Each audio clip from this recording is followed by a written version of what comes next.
ओम नमः शिवाय। ज्योतिष सागर में आप सबका स्वागत है। हमारी जन्म पत्रिका के सभी भाव और सभी ग्रह हमें कुछ ना कुछ देने को आते हैं अलग अलग समय पर, जो कि महादशा और ट्रांजिट से हम देखते हैं। जन्म कुंडली का छठा, आठवां और 12वां भाव जनरली त्रिक भाव माना जाता है। आज हम बात करेंगे अष्टम भाव के बारे में। अष्टम भाव एक बहुत ही सीक्रेटिव भाव है, यानी कि रहस्यमयी। इस भाव से हमें जो भी रिजल्ट्स मिलते हैं बहुत ही अनएक्सपेक्टेड होते हैं।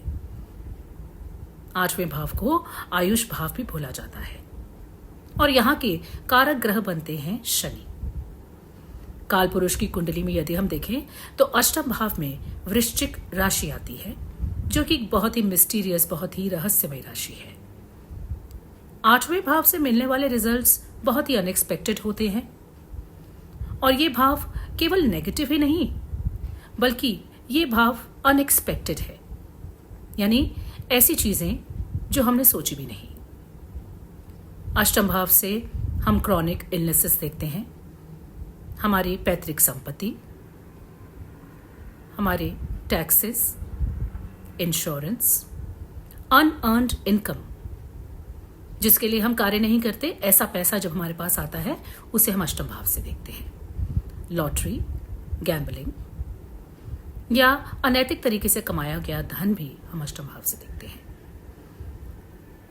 इस भाव में इतनी विचित्रताएं हैं, इतनी अनएक्सपेक्टेड रिजल्ट देने में सक्षम है ये भाव कि यदि आपकी अष्टम भाव की दशा आ जाए तो बहुत ही अनएक्सपेक्टेड और अचानक से रिजल्ट्स आपको जीवन में मिलते हैं। इस वीडियो के एंड में मैं आपको अष्टम भाव से जुड़ा एक ऐसा सीक्रेट बताऊंगी जो कि आप अपनी जन्म कुंडली में चेक कर सकते हैं। तो बने रहिए इस वीडियो के अंत तक।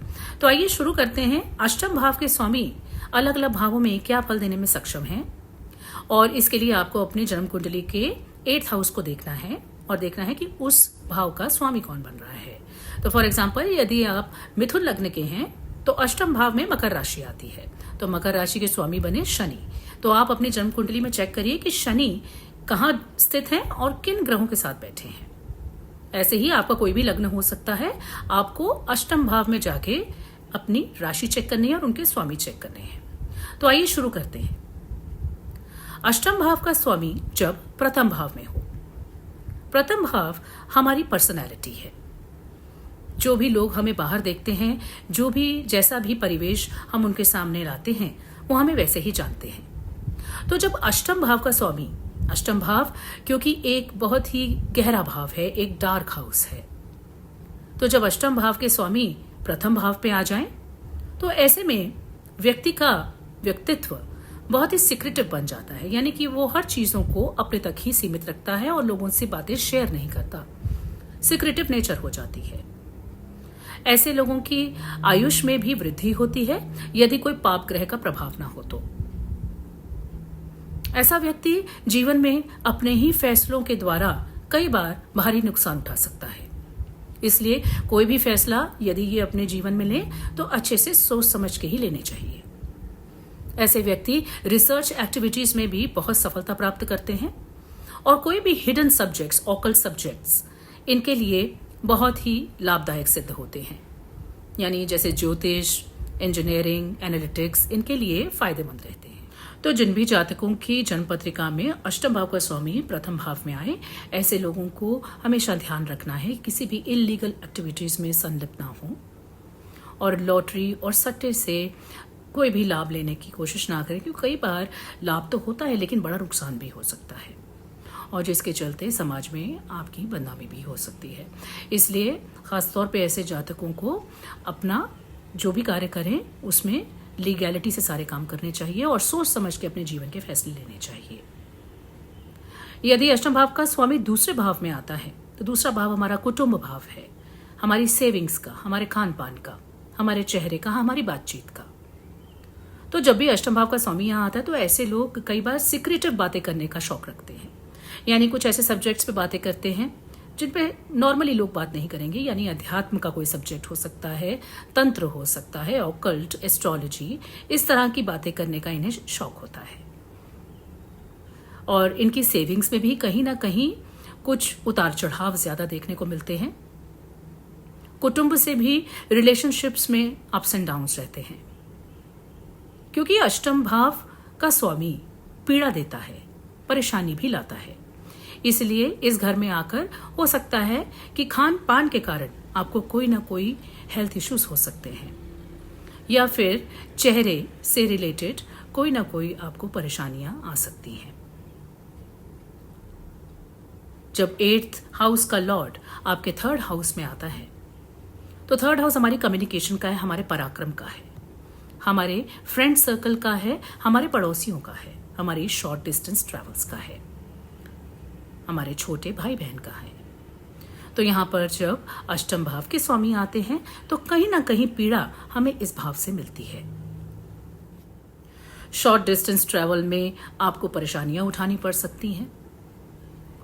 अपने छोटे भाई बहन के साथ आपके रिश्तों में कुछ ना कुछ अप्स एंड डाउन्स बने रहेंगे। आपकी वे ऑफ कम्युनिकेशन भी आपको बहुत केयरफुल रहना है उसमें, क्योंकि इसके कारण से, यानी the way you communicate, the way you talk, the way you deal with documents, उन चीजों में भी कहीं ना कहीं सीक्रेसी रहती है। इसलिए आपको इस बात का खास ध्यान रखना होता है कि जब भी आप कोई डॉक्यूमेंटेशन कर रहे हैं या कहीं सोशल मीडिया पे कुछ इंटरैक्शंस कर रहे हैं, तो उसमें सावधान रहे, क्योंकि उससे आपको आने वाले समय में परेशानी आ सकती है। आपको अचानक किसी शॉर्ट डिस्टेंस ट्रैवल पे जाना पड़ सकता है जिसमें आपको मेंटल ट्रबल हो, और ऐसे लोग कभी कभार ऐसी बातें भी करते हैं जिसमें उनकी पीड़ा झलकती है। यानी जब ये कोई बात करेंगे तो हो सकता है कोई अपने पुराने ऐसे एक्सपीरियंसेस के बारे में बात करें जहां पर उन्हें बहुत पीड़ा हुई थी, जहां पे उन्हें बहुत दुख हुआ था। तो ऐसे लोग ज्यादातर ऐसी ही बातें करते हैं जहां पर वो अपनी पीड़ा और दुख के बारे में डिस्कस करते हैं, और पड़ोसियों से भी यहां पर संबंध कहीं ना कहीं खराब हो सकते हैं। और क्योंकि ये पराक्रम का भाव है, यानी हमारी करेज का भाव है, तो करेज में भी अप्स एंड डाउन्स लगे रहते हैं। अब ये भी डिपेंड करता है कि अष्टम भाव का स्वामी एक क्रूर ग्रह है, पापी ग्रह है, या फिर सौम्य ग्रह है, तो उसमें भी रिजल्ट्स में डिफरेंस आ जाता है। और फिर कौन से प्लैनेट्स आपके अष्टम भाव के स्वामी को देख रहे हैं, इससे भी रिजल्ट्स में चेंजेस आते हैं। मगर ये एक जनरल रीडिंग है कि 8th हाउस का जब स्वामी 3rd में जाता है तो क्या होता है। जब अष्टम भाव का स्वामी आपके 4th भाव में आता है, तो 4th भाव है हमारी भूमि, भवन, वाहन, माता, हमारे अंदरूनी सुकून का भी भाव है 4th भाव।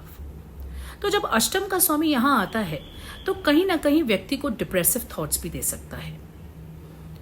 घर में वास्तु दोष का होना भी ऐसी सिचुएशन में ज्यादा पॉसिबल हो जाता है। हो सकता है माता का भी सपोर्ट आपको उतना ना मिले जितना आप एक्सपेक्ट कर रहे हैं। प्रॉपर्टी के मामलों में भी कहीं ना कहीं अप्स एंड डाउन्स लगे रहेंगे, और हो सकता है प्रॉपर्टी के कारण या आपके व्हीकल्स के कारण कहीं ना कहीं आपको जीवन में पीड़ा आए, आपको परेशानी आए। और क्योंकि ये एक सिक्रेटिव भाव का मालिक है, यानी अष्टम भाव एक सिक्रेटिव हाउस है, अनएक्सपेक्टेड रिजल्ट्स देने वाला हाउस है, तो 4th भाव से जुड़ी चीजों का आपको अनएक्सपेक्टेड रिजल्ट मिलता है। यानी या तो बहुत ही बुरा रिजल्ट मिलता है या फिर बहुत ही अच्छा। और जो आपके अंदरूनी सुकून की हम बात कर रहे हैं, जो कि हम चतुर्थ, क्योंकि इसको सुखेश भी बोलते हैं, इसको सुख भाव भी बोलते हैं 4th भाव को, तो सुख में भी कहीं ना कहीं कमी होती है जब अष्टम भाव का स्वामी यहां पे आ जाए। पैतृक संपत्ति का भी ये योग बनाता है, लेकिन इसमें ये आपको जरूर चेक करना है कि कौन से ग्रह इनको देख रहे हैं और किन ग्रहों के साथ अष्टम भाव के स्वामी बैठे हैं। उससे भी रिजल्ट्स में बहुत चेंजेस आ जाते हैं। यानी यदि किसी अच्छे भाव का स्वामी अष्टम भाव के स्वामी के साथ बैठा है तो रिजल्ट्स में पॉजिटिविटी आती है, और यदि ऐसा नहीं है तो फिर नेगेटिविटी आती है। उसी तरीके से जब अष्टम भाव का स्वामी पंचम भाव में आ जाए, पंचम भाव हमारी इंटेलिजेंस है, हमारा संतान भाव है, हमारा पूर्व पुण्य का भाव है, तो यहां पे अष्टम के मालिक का आना हमें क्या दिखाता है। पंचम भाव हमारे प्रेम प्यार, यानी हमारे लव रिलेशंस का भी भाव है। तो जब अष्टम का स्वामी यहाँ आता है तो ये कहीं ना कहीं दर्शाता है कि लव रिलेशंस में अप्स एंड डाउन्स बने रहेंगे, ब्रेकअप्स होने के चांसेस ज़्यादा हो जाते हैं, संतान से भी आपको कहीं ना कहीं पीड़ा मिलती है।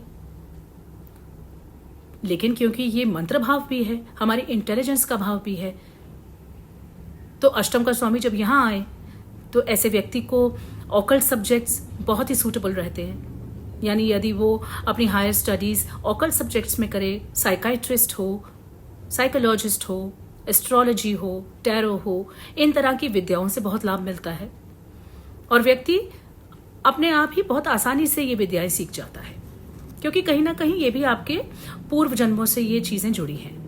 तो जैसा कि पहले भी कहा कि आपको ये ज़रूर चेक करना है कि यदि अष्टम भाव का स्वामी यहाँ बैठा है तो किन ग्रहों के साथ बैठा है और कौन से ग्रह इनको देख रहे हैं। वो बहुत ज़्यादा डिफरेंस लाते हैं रिजल्ट्स में। लेकिन अगर आप जनरल में देखें तो अष्टम भाव का यानी कि पीड़ा का स्वामी जब आपके पंचम में जा रहा है तो आप ये समझ सकते हैं कि पीड़ा आपको कहाँ से आएगी।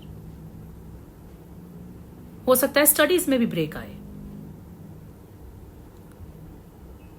और हो सकता है कि यदि आप कोई स्टॉक एक्सचेंज का काम करते हैं, लॉटरी का काम करते हैं, गैम्बलिंग है जैसे, तो उसमें भी आपका इंटरेस्ट बहुत ज़्यादा होता है, क्योंकि अष्टम का स्वामी ये सब चीज़ें भी दर्शाता है। तो जब अष्टम का स्वामी छठे भाव में जाता है, छठा भाव क्या है? हमारा रोग ऋण शत्रुओं का भाव है। और यदि भावात भवम के प्रिंसिपल से देखें तो अष्टम का स्वामी जब छठे में जा रहा है तो अपने से 11वें जा रहा है, यानी कि आपको पैतृक संपत्ति से लाभ होगा, आपको सीक्रेटिव एक्टिविटीज से लाभ होगा। तो जो लोग ऐसी एक्टिविटीज में इन्वॉल्व हैं, यानी जहां पे सीक्रेटिव मनी है, जहां पर कुछ ऐसा कार्य है जो आप सबके सामने नहीं ओपन कर सकते, उन कार्यों में भी सफलता मिलने के योग बनते हैं। लेकिन कहीं ना कहीं आपकी मदर के जो ब्रदर्स हैं, यानी आपके जो मामा हैं, उस पक्ष से आपको पीड़ा मिल सकती है, आपको लाभ भी मिल सकता है, क्योंकि देखिए अनएक्सपेक्टेड रिजल्ट्स होते हैं इसके। तो आपके रिश्तों में कहीं ना कहीं पीड़ा आएगी उनसे रिलेटेड।